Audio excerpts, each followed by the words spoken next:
castelo forte é o nosso Deus. Boa noite, queridos irmãos.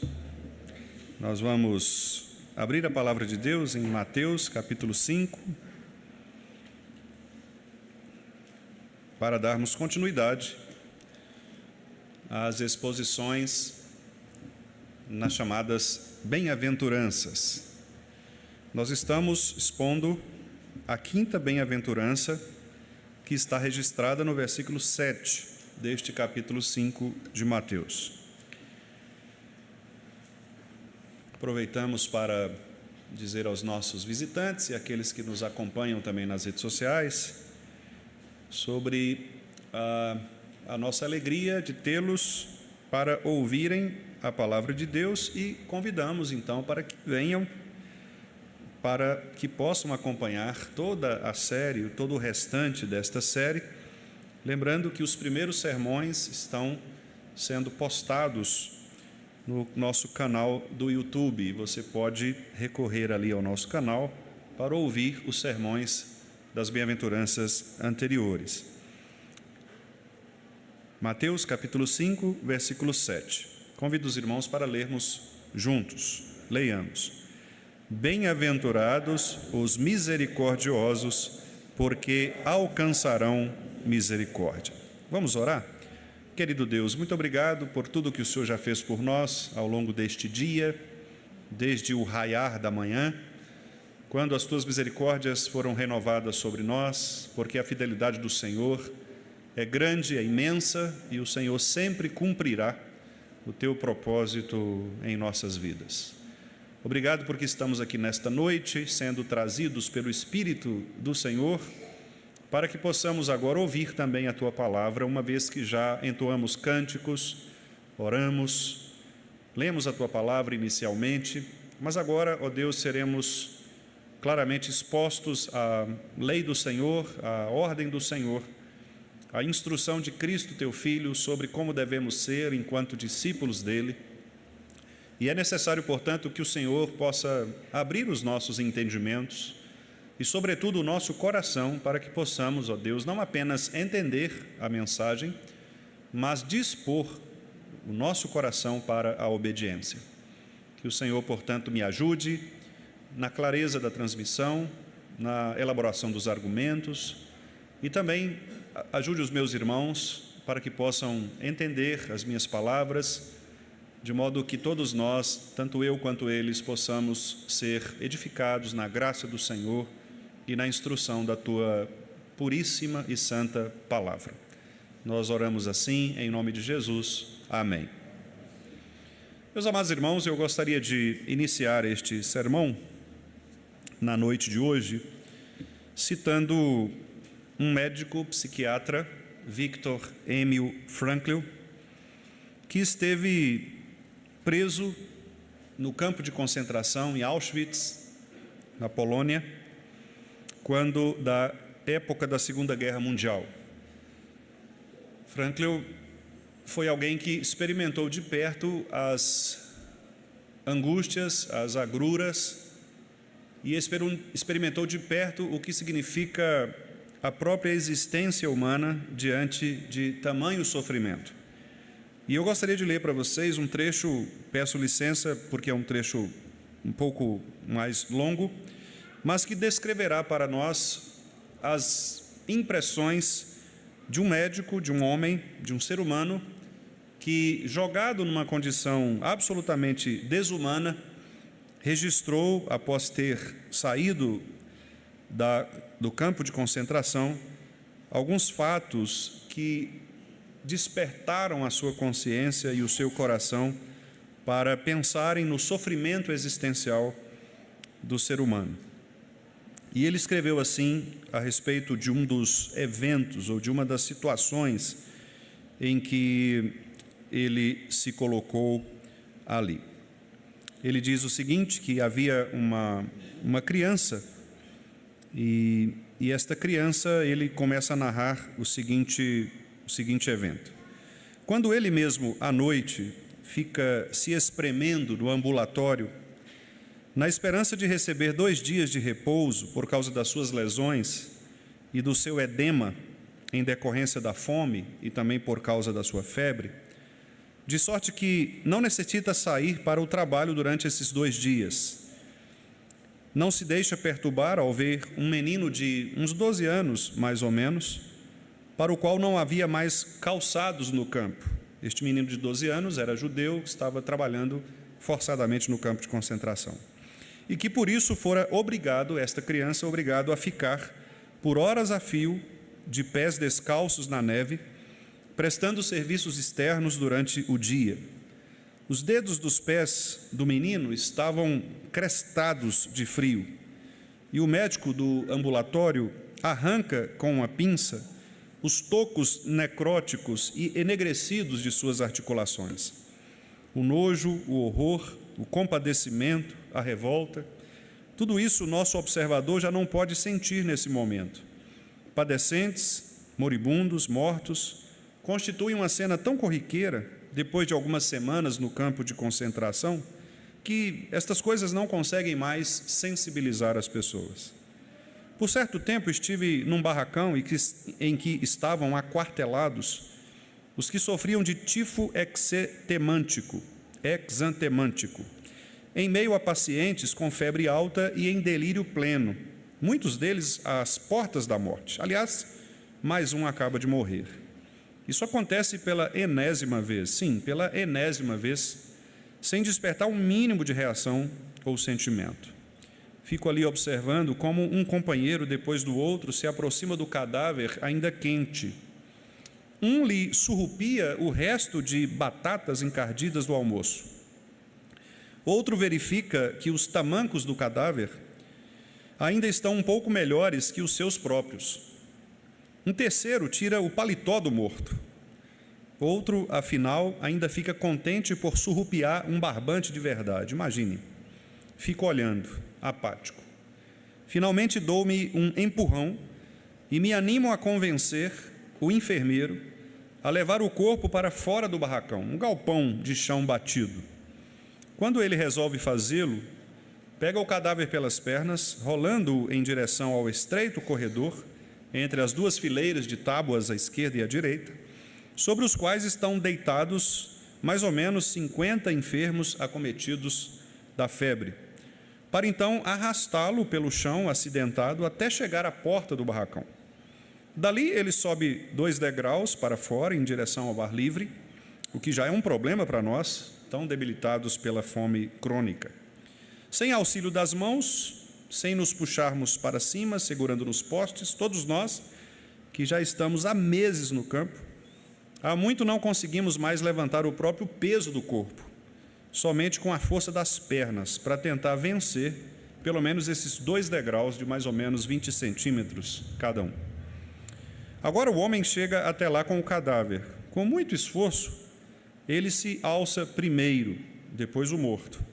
Primeiro as pernas, depois o tronco, finalmente o crânio, que dá lúgubres pancadas nos degraus. Logo em seguida é trazido o barril com a sopa, para ser distribuída e é avidamente sorvida por nós. O meu lugar fica em frente à porta, do outro lado da barraca, próximo a uma única janelinha, um pouco acima do solo. Minhas mãos estão geladas e se aconchegam à vasilha quente de sopa. Enquanto bebo seu conteúdo ralo, sofregamente, por acaso dou uma espiada para fora da janela. Lá está o cadáver, recém-tirado do barracão, a fitar a janela com os olhos esbugalhados. Há apenas 2 horas eu estava conversando com esse companheiro. Continuo tomando a sopa. E se não tivesse ficado espantado com a minha própria insensibilidade, de certa forma por curiosidade profissional, sendo médico, essa experiência nem se teria fixado em minha memória, de tão pouco sentimento que o fato todo me despertou. É de fato uma narrativa absolutamente chocante de um médico psiquiatra que depois foi o fundador de uma das teorias psicanalíticas contemporâneas, chamada logoterapia, ou a cura pela palavra existencial, narrar de maneira tão contundente no seu livro Em Busca de Sentido, um psicólogo no campo de concentração, esta experiência absolutamente marcante da vida humana. E quando Jesus escreveu este texto e ensinou aos seus discípulos o modo de ser cristão, obviamente, como vimos, aliás, na mensagem anterior, Jesus estava pensando naquelas pessoas com quem os seus discípulos lidariam, que talvez tivessem experiências muito semelhantes a estas experiências que os judeus tiveram nos campos de concentração alemães. Porque Jesus estava diante de um cenário em que o Império Romano era o maior império da época e, de fato, explorava as pessoas, tanto do ponto de vista econômico quanto do ponto de vista religioso. Jesus estava diante de uma nova proposta de leitura do Antigo Testamento, não mais aquela leitura feita de maneira errada pelos judeus, ou fariseus, ou saduceus, aquelas seitas judaicas que tentavam, de fato, retirar a ideia correta do Antigo Testamento. Jesus estava diante dos próprios discípulos que muitas vezes se colocavam incrédulos diante de uma situação que para eles deveria ser uma situação de mudança instantânea. Os irmãos devem se lembrar que os discípulos imaginavam que Jesus viria para se assentar no trono, destruir o Império Romano e tornar-se o grande rei político sobre as pessoas, o que não era verdade. Jesus, de fato, era rei, ou continua rei de todas as coisas, contudo, não um rei político, civilmente estabelecido pelas pessoas, pelo reino humano. Então Jesus sabia que diante da pregação do Evangelho, ou da sua pessoa, que é o Evangelho, diante da sua obra, que é uma obra absolutamente constrangedora para o ser humano arrogante ou autossuficiente, Jesus sabia que os seus discípulos passariam por situações degradantes, por situações humilhantes e, por que não dizer, desumanas. E mais do que isso, os próprios discípulos, à medida que caminhassem com Jesus, lidariam com pessoas nestas situações: viúvas pobres, coxos, mancos, cegos, pessoas com problemas de demônios. Jesus estava varrendo aquela região com uma proposta absolutamente contrária à expectativa daqueles líderes religiosos e políticos. De modo que Jesus sabia, meus irmãos, que o exercício da misericórdia, que é a compreensão de que há uma miséria no coração humano, deveria ser um exercício pleno do verdadeiro cristão. Portanto, se na última mensagem nós falamos que a misericórdia reflete o caráter de Deus, nesta nós queremos dizer que a misericórdia é, de fato, fruto ou reflete ou deve fazer parte daquilo que nós chamamos de caráter cristão. Em outras palavras, o que nós queremos dizer é que os verdadeiros crentes misericordiosos, eles têm misericórdia também pelas demais pessoas. Eles se preocupam com aqueles que são menos favorecidos. Eles se preocupam e se inclinam para aqueles que estão doentes. Doentes não apenas física, mas também espiritualmente. Aquele que é misericordioso, ele não se torna insensível diante de situações como estas que eu acabei de lhes narrar nas palavras do Viktor Frankl. O verdadeiro misericordioso, ele percebe a necessidade alheia e, percebendo a necessidade alheia, ele toca o seu coração para que o seu coração possa tocar o coração do outro. Por isso, a palavra misericórdia vem exatamente desta raiz, que literalmente seria um tipo de miséria do coração. A miséria do coração, ou esta angústia do coração, este lugar em que nós reconhecemos a pobreza que há em nós e, ao mesmo tempo, reconhecemos a carência, a pobreza que há no outro e a necessidade, portanto, de sermos unidos um ao outro para que juntos possamos nos ajudar. E é exatamente por isso que a promessa dada por Jesus Cristo é de que estas pessoas que dispõem o seu coração para ajudar aqueles que são mais necessitados, estas pessoas receberão de volta esta mesma misericórdia. E nós lemos aqui, ao longo do culto, 2 textos que tratam a respeito da misericórdia. Nos Salmos, nós lemos o salmista dizer quão grande é a misericórdia do Senhor para conosco. E nós sabemos disso, meus amados irmãos, por experiência própria. Nós sabemos que se a misericórdia de Deus fosse retirada de nós, nós estaríamos condenados, porque não há nada em nós que possa convencer o nosso Deus de que nós merecemos algo bom nesta vida. Por melhor que você seja, ou por melhor que você se ache, se encontre socialmente falando, haverá sempre um quê de carência, de ausência, de rebelião contra Deus, o que faz com que nós nos tornemos imerecedores de tudo aquilo que nós recebemos de Deus, fruto da sua misericórdia de não nos dar aquilo que nós merecemos. Ao mesmo tempo, portanto, se nós somos cristãos verdadeiros e se lidamos com as pessoas em situações degradáveis, em situações desumanas, pessoas vivendo na miséria, nós devemos, irmãos, exercer a misericórdia. Eu sei que muitas vezes nos dá vontade de fazer piadas com o sofrimento das pessoas. Você anda pelas ruas e você vê as pessoas cada vez mais sendo entregues a um tipo de promiscuidade moral, um tipo de promiscuidade social, econômica, pessoas que se chafurdam como porcos na imoralidade sexual, pessoas que confundem a imagem de Deus nelas com a ideia de que elas precisam refazer esta imagem, reconstruindo os seus corpos para se tornarem aquilo que elas pensam trazer felicidade a elas. Nós estamos vendo ao nosso lado pessoas cada vez mais caminhando para o inferno, caminhando para a destruição. E eu sei, muitas vezes nós fazemos piadas com relação a isso, muitas vezes nós revelamos certo nojo, como o Viktor Frankl relatou aqui, daquela situação. Muitas vezes nós revelamos, inclusive, até alguns desconfortos de estarmos próximos, juntos, a pessoas que têm esse tipo de comportamento. Mas, meus irmãos, embora eu me inclua também nesta mesma categoria de pessoas que muitas vezes faz esse tipo de, ou tem esse tipo de atitude, nós devemos nos lembrar que o nosso Senhor Jesus Cristo andou exatamente no meio destas pessoas. Jesus esteve presente com aquelas pessoas que eram a escória da sociedade. A promessa do Evangelho foi levada para aquelas pessoas mais carentes espiritualmente falando. E a igreja do nosso Senhor Jesus Cristo não pode se esquecer de que, de fato, o nosso grande ministério é pregar Cristo para estas pessoas. Nós temos a tendência, obviamente, de nos aproximar daquelas pessoas que, entre aspas, são bonzinhas ou boazinhas. São pessoas boas, são pessoas socialmente aceitáveis.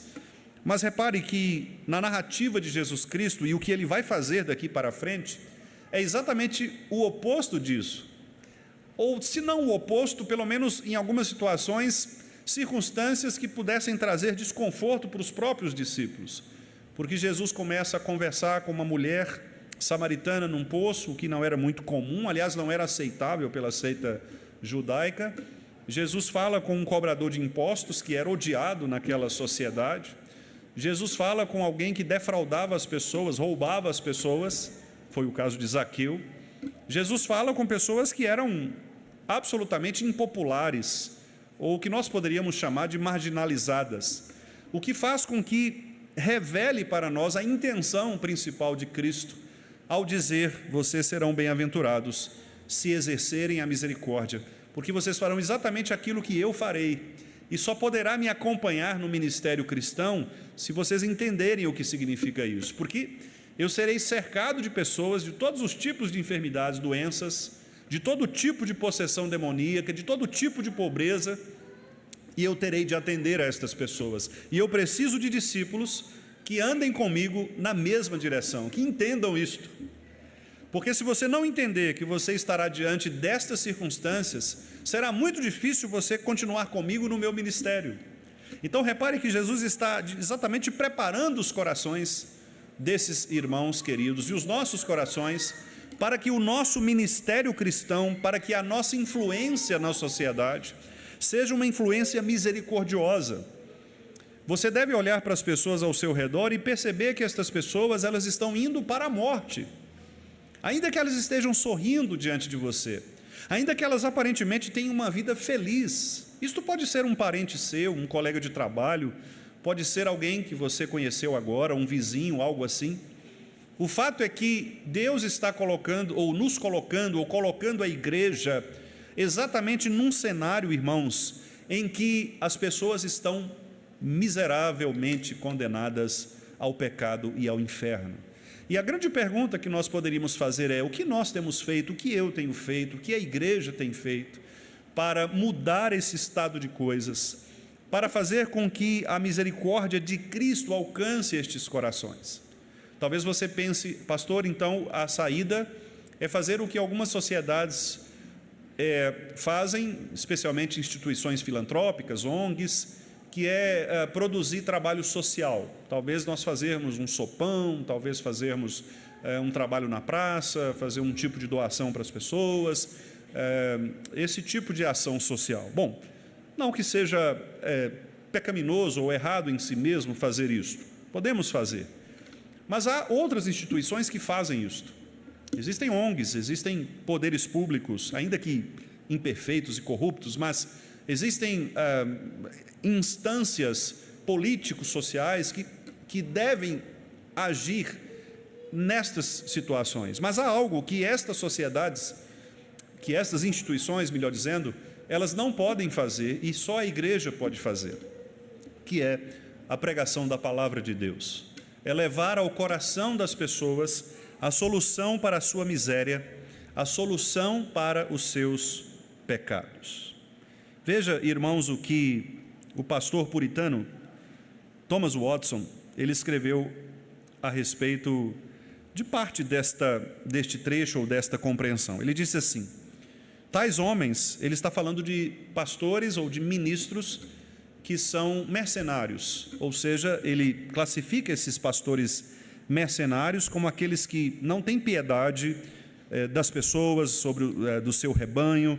São ministros que não buscam ganhar as almas das pessoas, mas apenas o dinheiro delas. Elas não pregam por amor, mas pregam por sórdida ganância. E ele aplica este contexto, dizendo que estes ministros estão preocupados mais com os dízimos das pessoas do que com as suas almas. E ele faz esta leitura exatamente pelo fato de que, na compreensão de Watson, Cristo, quando disse que nós devemos nos preocupar com aquelas pessoas que têm a fome genuína, e não apenas a fome do dinheiro ou dos bens materiais, mas a fome espiritual, é isso que deve então alimentar nosso coração para a pregação da palavra. Olha só o que ele diz então: tais homens, que são estes ministros maus, não alimentam as almas do seu povo com verdades sólidas. Quando Cristo enviou os seus apóstolos, deu-lhes o texto e o que eles deveriam pregar. E aí ele cita Mateus 10, 7, em que o texto diz: indo pelo caminho, preguem que está próximo o reino dos céus. Esta é a pregação que todo ministro do Evangelho deve fazer. A respeito disso, segue Watson, Martinho Lutero declarou: este texto diz que os ministros de Cristo devem pregar coisas que dizem respeito ao reino de Deus, perdão dos pecados, santificação e a vida pela fé. Aqueles que, em vez de partir o pão da vida, enchem as mentes de seu povo com especulações, noções vazias, são ministros sem misericórdia, os quais acariciam as suas imaginações, em vez de tocar a consciência, e dão música às almas preciosas, em vez de alimento. Muito interessante esta palavra do Watson. Alguns ministros, eles acabam enchendo as mentes do povo com especulações, noções vazias do Evangelho. Alguns que acariciam as imaginações das pessoas e dão música a essas almas, em vez de lhes tocar a consciência e em vez de lhes dar o verdadeiro alimento. Ele segue dizendo: alguns obscurecem o conhecimento com palavras e pregam como se estivessem falando em uma língua desconhecida. E aqui ele cita 1 Coríntios 14, 2. Alguns ministros adoram voar alto como águia, pairar acima da capacidade do seu povo, buscando mais serem admirados do que entendidos. É uma falta de misericórdia para com as almas pregar de uma forma que não seja compreensível. Os ministros devem ser estrelas para iluminar e não nuvens para obscurecer a verdade. Paulo era erudito, contudo simples. Clareza e perspicuidade constituem a graça do falar. Agimos com crueldade para com as almas quando tentamos transformar coisas fáceis em difíceis. E muitos são culpados disso em nosso tempo, os quais vão ao púlpito apenas para criar complicações e acham que é uma glória deixar as pessoas confusas. Isso cheira mais a orgulho do que a misericórdia. Há também aqueles que veem outros pecando, mas não os advertem. Quando as pessoas declaram seu pecado como Sodoma, então é dever do ministro, entre aspas, Isaías 58:1, erguer a voz como a trombeta e anunciar ao povo de Deus a sua transgressão e à casa de Jacó os seus pecados. Isso é dever dos ministros. O zelo do ministro é tão apropriado quanto o fogo no altar. Aquele que permite que outra pessoa peque enquanto permanece calado é um assassino. A sentinela que vê o inimigo se aproximando e não avisa merece a morte. Ezequiel 3:20. Alguns ministros envenenam as almas das pessoas com erros. Como é perigosa a lepra da cabeça! Um frenesi é pior do que uma febre. O que diremos sobre ministros que dão veneno ao povo em um cálice de ouro? Será que tais ministros não estão destituídos de misericórdia? Há ainda outros que são indignos de serem chamados pelo nome de ministros, itinerantes, embaixadores do diabo, que percorrem a terra só para enganar e devorar as almas. É lamentável ver pessoas miseráveis, instáveis, sendo guiadas por homens ignorantes, que alimentam o povo com blasfêmia e tolices, as quais os tornam mais adequados para Bedlam, que é uma cidade promíscua, do que para a Nova Jerusalém. Todos esses são destituídos de misericórdia para com as almas dos homens. Rogo a todos que temem a Deus, que mostrem misericórdia para com as almas, fortaleçam os fracos, tragam de volta os errantes, levantem aqueles que caíram, porque, como diz a Escritura, aspas para Tiago 5:20, aquele que converte o pecador do seu caminho errado, salvará da morte a alma dele e cobrirá uma multidão de pecados. Portanto, meus amados irmãos, o ministério da misericórdia não é necessariamente dar às pessoas os bens materiais de que elas precisam. Podemos até fazer isto, aqui ou ali, ajudando aqueles que são mais necessitados, provendo recursos para elas, mas o mais importante é que a igreja seja capacitada para pregar a verdade do Evangelho, para corrigir os erros, para apontar os pecados e para dizer às pessoas que estão morrendo ao nosso redor que há uma solução, há uma saída, há uma esperança, e essa esperança é uma pessoa, Jesus Cristo, nosso Senhor, e a sua obra. Portanto, meus amados irmãos, nós precisamos muito, tanto eu, acredito também os demais irmãos, a exercermos a misericórdia. E eu quero sugerir aqui, apenas uma sugestão, isso não é uma doutrina, é uma sugestão pastoral. Eu quero sugerir alguns caminhos, alguns passos, para que possamos aprender a exercer a misericórdia para com as pessoas. A primeira coisa que nós precisamos fazer é lutar contra o nosso próprio orgulho. Ainda citando o pastor Thomas Watson, diz que a pessoa orgulhosa não suporta ser ofuscada. Ela não pode suportar se ver superada em habilidades e eminência pelos outros. Portanto, ela será capaz de decapitar outra pessoa em seu bom nome, para que ela pareça um pouco menor. A pessoa orgulhosa buscará sempre diminuir a reputação de outras pessoas, pois ela pensa que assim ela mesma brilhará mais intensamente. A língua de uma pessoa orgulhosa ataca as reputações de outras pessoas. O orgulho é de fato a arma de Satanás para inflamar o nosso coração contra aquilo que nós devemos fazer diariamente, que é exatamente o oposto disso, conforme o apóstolo Paulo nos escreveu na carta aos Efésios, quando ele disse que nós devemos nos sujeitar uns aos outros no temor de Cristo. Portanto, se você quer começar a exercer a misericórdia, o primeiro passo é lutar contra o seu orgulho, contra a sua autossuficiência, contra a ideia de que você precisa ser melhor do que as outras pessoas para se sobressair em relação a elas. Lembre-se, nós somos servos uns dos outros.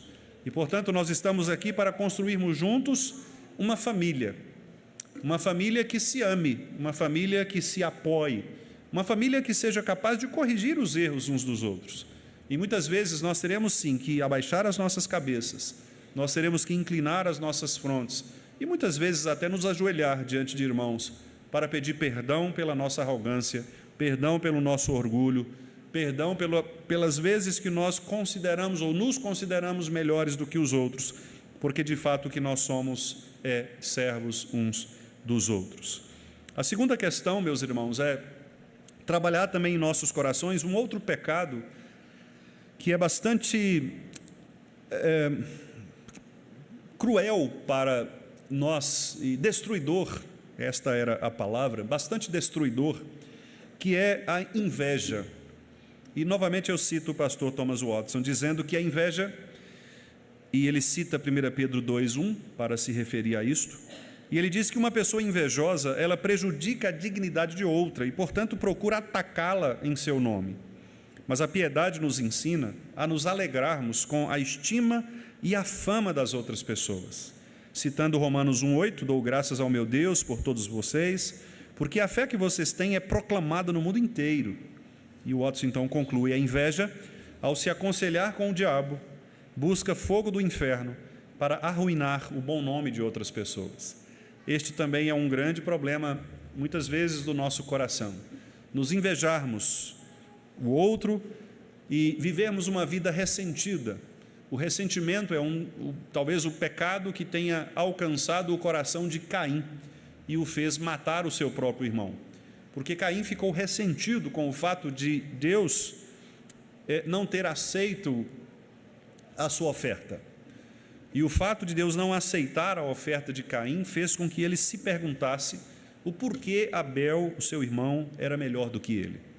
E esta inveja, esta disputa por espaço, fez com que Caim se revoltasse no seu espírito, no seu coração e atentasse contra a vida do seu próprio irmão. A inveja, de fato, nos mata.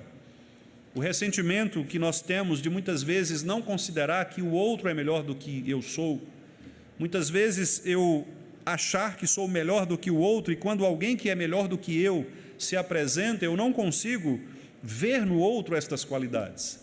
E percebem como que inveja e orgulho estão exatamente relacionadas, porque se nós formos pensar até mesmo na queda de Satanás, nós veremos exatamente estes dois grandes pecados embutidos um no outro. O orgulho, a vaidade, o desejo de ser Deus, a grandeza, uma soberba enlouquecida e ao mesmo tempo uma inveja, um desejo descontrolado, desgovernado de ser Deus. Este pecado, irmãos, que alcançou o próprio Adão e toda a descendência, é o pecado que talvez mais tenazmente nos acompanhe ao longo da nossa vida. Nós temos muitas dificuldades de vencermos o nosso orgulho e de matarmos a inveja que temos ou o ressentimento que construímos em relação às outras pessoas. Por isso mesmo, os nossos relacionamentos se tornam relacionamentos difíceis, muitas vezes fracassados, porque, usando uma expressão popular, nós temos muitas dificuldades de dar o braço a torcer. Nós temos muitas dificuldades de dizer você está certo e eu estou errado. Não fazendo isso de maneira irônica, obviamente, mas com o coração. Entendendo de fato que muitas vezes nós erramos e podemos errar porque somos pecadores. E nos relacionamentos conjugais, por exemplo, onde este tipo de unidade é mais presente, porque é um relacionamento mais íntimo, nós percebemos isto com muita clareza. Muitas vezes a ausência de um dar o braço a torcer ou de recuar um pouco no seu ressentimento, no seu orgulho, muitas vezes esta manutenção do status de orgulho faz com que muitos relacionamentos se percam ao longo da jornada. Isso vale para casais, isto vale para amigos, isto vale para relacionamento pastores e presbíteros, relacionamento pastores-igreja, porque quase sempre, quando a vaidade, quando o orgulho, quando a soberba se sobressai e quando a inveja passa a ser o mantra de ressentimento, nós então criamos um bloqueio absolutamente intransponível e os nossos relacionamentos se tornam, portanto, ainda mais complicados, ainda mais difíceis. Por isso, meus irmãos, vencer o orgulho e vencer a vaidade, eis aqui dois grandes desafios para a nossa vida cristã. Mas eu ainda quero acrescentar um outro aspecto, talvez um aspecto mais prático, e eu gostaria de mencionar aos irmãos. Depois que você reconhecer que você não é lá tão bom assim quanto você pensa, depois que você olhar e ver que há pessoas muito melhores do que você, depois de você reconhecer que existem outras pessoas que podem fazer o trabalho que você faz, você não é a única pessoa do mundo capaz de fazer o seu trabalho, há outras pessoas que podem fazer o seu trabalho e a vida vai continuar independentemente de você.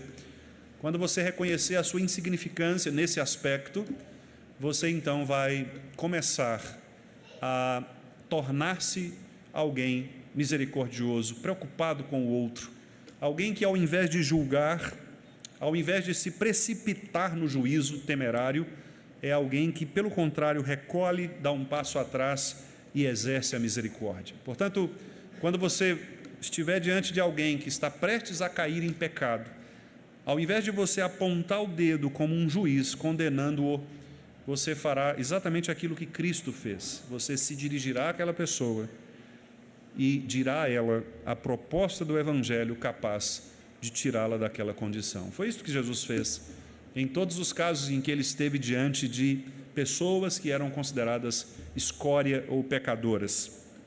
Você, ao invés de relacionar, entre aspas, os podres desta pessoa, você, pelo contrário, se preocupará em salvar a sua alma, a alma desta pessoa. E ao se preocupar na salvação da alma desta pessoa, você, ao invés de pisar no dedo daquela pessoa que está segurando de maneira frenética ali na beira do abismo, ao invés de você acabar de pisar para que ela caia, você se deitará no chão, humilhando-se, tomará o seu braço, segurará o braço e suspenderá aquela pessoa, porque diz a Bíblia que muito melhor é serem dois do que um, porque quando um tiver de cair, o outro estará ali para sustentá-lo. Esta é a misericórdia que Jesus Cristo nos mostrou. Portanto, eu quero acrescentar o terceiro e último conselho para os irmãos nesta noite. Orgulho, vaidade, devemos vencê-los. Inveja, devemos vencê-los.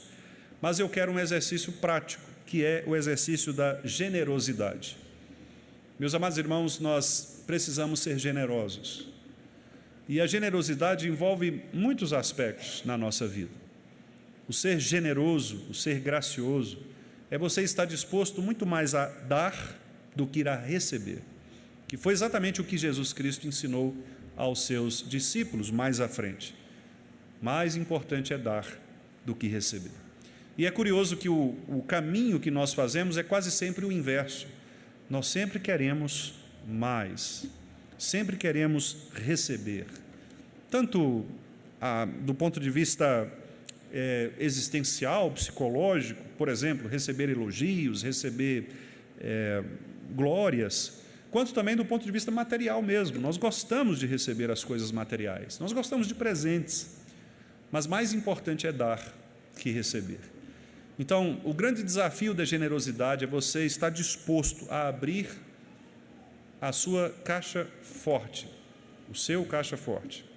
Você abrir o seu bolso, sua conta bancária, e você doar às pessoas. É você pegar uma capa, se você tem duas, e dar esta capa para aqueles que precisam. É você ser capaz de entregar ao outro aquilo que você tem para você e que você deseja que o outro também tenha. É você olhar assim, enquanto estiver tomando o cafezinho hoje à noite, para os pés e ver talvez que alguém esteja precisando de um tênis novo e você ser capaz de presenteá-lo com um tênis novo. É você olhar ao redor e perceber que talvez algum irmão não esteja muito bem do ponto de vista da sua aparência, e talvez ele não esteja bem porque está faltando alguma coisa ali e você pode resolver. Ninguém precisa saber disso. Você não precisa contar às pessoas, nem mesmo à pessoa, se você não quiser. Porque Jesus disse que você deve, ao dar com a direita, esconder a esquerda e vice-versa. Exatamente para que não venha louvor para você. Mas ser generoso, irmãos, é algo que deve, de fato, mover os nossos corações. A oferta, o seu dízimo. Há pessoas que ficam, às vezes, fazendo matemática com estas coisas, né? Eu já vi algumas discussões que são comuns na igreja. Pastor, o dízimo é o quê? É o bruto ou o líquido?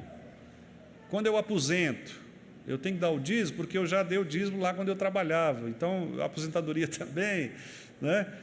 O pessoal fica fazendo matemática com essas coisas. Irmãos, dízimo e oferta não é matemática. O dízimo, a palavra dízimo significa 10%, né? Porque é uma ordenança do Antigo Testamento. Não aparece no Novo Testamento, inclusive, esta designação, e nós obedecemos porque nós entendemos que a lei moral do Antigo Testamento ela permanece, ela prevalece no Novo. Mas nós vemos, por exemplo, no Novo Testamento, Jesus elogiando aquela viúva pobre que chegou ali e entregou com todo o seu coração aquilo que ela tinha. E repare que o texto bíblico é muito enfático ao dizer que era tudo o que ela tinha. Ora, se era tudo o que ela tinha, obviamente, talvez nem fosse o dízimo, fosse até mais do que isso. Percebe? Então, fazer contas com estas coisas não é o melhor caminho para você agradar a Deus. Não faça contas com estas coisas. Disponha no seu coração, dizendo, olha, eu vou contribuir mais. Eu quero ser generoso. Esse mês, meu dízimo é R$50. Esse mês eu não vou dar só R$50. Eu quero dar 1 milhão. Então, não é? Faça isso com alegria. O coração é assim. E eu estou dizendo isto porque, de fato, nós precisamos perceber que a generosidade, o dar, o doar, são características do nosso Senhor Jesus Cristo. Cristo nunca quis habitar em palácios, Cristo nunca quis estar entre os ricos deste mundo, os poderosos deste mundo, embora esteve em algumas situações, mas, pelo contrário, Cristo veio para mostrar que esta vida material deste mundo, ela tem o seu significado e, obviamente, Deus pode dar riquezas para algumas pessoas, o que não é pecaminoso em si mesmo, claro, alguém ser rico, não há nenhum problema quanto a isso, mas a Bíblia nos ensina, sim, a sermos generosos, a nos preocupar com o nosso irmão, tanto do ponto de vista material, quanto do ponto de vista espiritual. Talvez o seu irmão não precise de um dinheiro, de uma contribuição, algo assim, de pagar uma conta, talvez ele não precise disso, mas ele precisa do seu apoio, uma conversa, um simples, como você está, um relacionamento mais franco, mais direto, dar do seu tempo para poder se relacionar com as pessoas. Eu quero encerrar, meus irmãos, citando aqui, mais uma vez, o pastor Thomas Watson, quando ele diz aqui no seu texto, o cuidado que devemos ter para com a reputação das outras pessoas. E ele fala aqui de alguns pecados comuns, mas ele encerra dizendo o seguinte, pense em quão terrível será a prestação de contas que Cristo exigirá daqueles que cometeram pecados. Segundo a antiga lei, era pecado violar uma virgem. Mas será que não é pecado caluniar a esposa de Cristo? Ele está se referindo à igreja. Os nomes dos santos estão escritos no céu. Será que você deve apagá-los na terra? Portanto, seja misericordioso para com todas as pessoas. Se uma pessoa é seu devedor e a providência a tem desfavorecido, a ponto de ela não ter os meios para lhe pagar, então não a esmague por isso. Não releve, mas releve um pouco do rigor da lei, pois Bem-aventurados os misericordiosos. Os ímpios são comparados a aves de rapina, que vivem de rapina e roubo. Eles não se importam com o mal que fazem.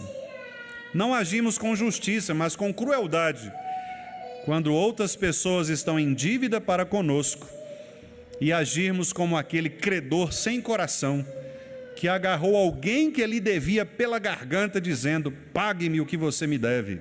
Mateus 18, 28. Deus estabeleceu uma lei, Deuteronômio 24, 6. Não se tomarão em penhor as duas pedras de moinho, nem apenas a de cima, porque assim se acabaria penhorando a própria vida. Se uma pessoa tivesse pegado dinheiro emprestado a outra, essa não poderia pegar ambas as pedras de moinho daquela como penhor, mas deveria demonstrar misericórdia e deixar algo para que a pessoa pudesse ganhar a vida. E agora, finalmente, irmãos, encerrando, devemos imitar a Deus nisso, a saber, em que em meio à sua ira, Ele se lembra da misericórdia. Deus não nos trata com todo o rigor da lei, mas quando não temos nada para pagar, se confessarmos a dívida, Ele nos perdoa livremente. Provérbios 28, 13, Mateus 18, 27. Não estou dizendo que não é justo buscarmos o que é nosso, mas se os outros estão com dificuldades e pedem a nossa misericórdia, devemos, por consciência, perdoar pelo menos parte da dívida, porque bem-aventurados são os misericordiosos. Texto maravilhoso, não é? Devemos, portanto, pensar no exercício da generosidade, dar ao outro aquilo que nós gostaríamos de ter, oferecer ao outro o perdão, para que nós também recebamos o perdão, evitarmos o ressentimento e a inveja e lutarmos contra o orgulho das nossas almas. Que Deus nos ajude, meus irmãos, que Deus nos abençoe e que possamos juntos construir uma igreja do Vale do Jatobá ainda mais misericordiosa, que não se torne insensível diante das dificuldades materiais e espirituais dos seus membros, mas que, ao contrário disso, sejamos cada vez mais amigos do bem, entregando aquilo que não é nosso, mas é de Deus, às demais pessoas, para que nós recebamos de Deus aquilo que não é nosso, mas é de graça. E se de graça recebestes, de graça dai. Este é o mandamento do Senhor.